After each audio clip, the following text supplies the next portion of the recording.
Alhamdulillah. Wassalatu wassalamu ala rasulillah wa ala alihi wa sahbihi wa man tabi'ahum bi ihsanin ila yawmiddini amma ba'd. Louange à Allah. Que les éloges et le salut d'Allah soient sur le messager, sa famille, ses compagnons et tous ceux qui les suivent de la meilleure manière jusqu'au jour de la résurrection. Parmi les choses qui annulent le jeûne et sur lesquelles il n'y a aucune divergence parmi les savants, le fait de manger et de boire volontairement. Il n'y a aucun doute que cela annule le jeûne. Et il n'y a aucune divergence à ce sujet. Dans ce cas, le musulman doit rattraper ce jour et se repentir sincèrement. Aussi, le rapport sexuel. Non seulement il rompt le jeûne, mais celui qui a eu un rapport sexuel au cours d'une journée de jeûne doit aussi expier pour cela, en affranchissant un esclave, en jeûnant 2 mois consécutifs ou en nourrissant 60 pauvres. S'il peut libérer un esclave, c'est ce qui doit être privilégié. Si ce n'est pas dans ses capacités, il privilégie alors le jeûne de 2 mois consécutifs sans s'arrêter.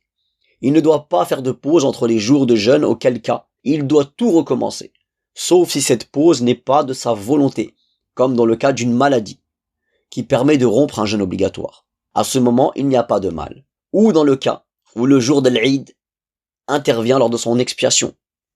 Il t'est alors obligatoire de rompre ton jeûne, car jeûner ce jour est interdit.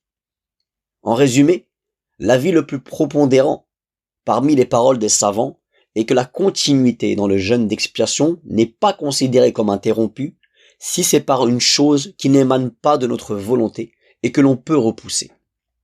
Si la personne n'est pas capable, n'a pas les capacités de jeûner 2 mois consécutifs, comme une personne malade dont on n'espère pas la guérison, alors elle doit nourrir 60 pauvres.